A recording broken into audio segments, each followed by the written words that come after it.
Have you ever looked up at the night sky and felt a sense of wonder? The stars seem countless, scattered across the vast dark canvas of space. Our universe is filled with an incredible variety of things. We see planets, stars, galaxies, and nebulae. On Earth, we see mountains, oceans, forests, and a dizzying array of life. It all seems so complex, so disconnected. Yet for centuries, the greatest minds in science have pursued a single breathtaking idea. They believe that beneath all this complexity lies a simple, elegant truth. They are searching for a single theory that can explain everything. This is the dream of a unified theory. This quest is one of the most profound in all of science. It is the search for the ultimate rulebook of the cosmos. Imagine a single equation, perhaps one short enough to fit on a t-shirt. This equation would describe every fundamental force and every elementary particle. It would explain why the universe is the way it is. From the Big Bang to the formation of galaxies, from the way apples fall from trees to the light that travels from distant stars, everything would be connected. This is not just a scientific curiosity. It is a deeply human desire to understand our place in the universe, to find order in the apparent chaos. No one chased this dream with more passion than Albert Einstein. After he revolutionized our understanding of gravity with his theory of general relativity, he spent the last 30 years of his life on a solitary quest. He wanted to go further. To understand the dream of unification, we must first understand the forces. In our everyday lives, we experience these forces constantly, even if we don't notice them. Gravity is the most familiar. It is the force that holds you to your chair right now. It keeps the Earth in orbit around the Sun and holds galaxies together.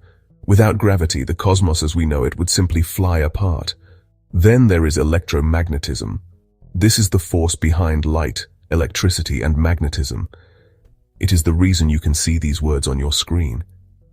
It is the force that powers our homes and cities. It is also the force that holds atoms together, creating the solid matter all around us. Beyond these two familiar forces lie two more, hidden deep inside the atom. The strong nuclear force is the most powerful force in nature. As its name suggests, it is incredibly strong, but it only acts over tiny subatomic distances. Finally, there is the weak nuclear force. This force is also a short-range force, operating within the atomic nucleus. It is responsible for certain types of radioactive decay. The story of unification begins long before Einstein. It starts with a simple observation and a brilliant mind. The year was 1666. A young man named Isaac Newton was sitting in a garden thinking. He saw an apple fall from a tree. This was an everyday event, something anyone could have seen. But Newton asked a question that no one had asked before. He wondered if the force that pulled the apple to the ground was the same force that held the moon in its orbit around the Earth. At the time, this was a radical idea. People believed that the heavens and the Earth were two separate realms, governed by entirely different sets of rules. Newton dared to challenge this ancient belief. He spent years developing his ideas, creating a new kind of mathematics called calculus to help him. He proposed a universal law of gravitation. This law stated that every object in the universe attracts every other object. The strength of this attraction depends on how massive the objects are and how far apart they are. For nearly 2 centuries after Newton, the forces of electricity and magnetism were seen as completely separate phenomena. Electricity was the mysterious fluid that caused sparks when you rubbed amber or made lightning flash across the sky. Magnetism was the strange power of lodestones to attract iron, a force used by sailors to navigate with compasses. The first hint of a connection came in 1820. A Danish physicist named Hans Christian Ørsted was giving a lecture. As part of a demonstration, he passed an electric current through a wire. He happened to notice that a compass needle nearby twitched and pointed away from its usual north. He had accidentally discovered that an electric current could create a magnetic force. This was a revolutionary finding. Scientists like André-Marie Ampère and Michael Faraday began to explore this newfound link. Faraday, a brilliant experimentalist with incredible intuition, took the next logical step. If electricity could create magnetism, he reasoned, then magnetism should be able to create electricity. Finally, in 1831, he succeeded.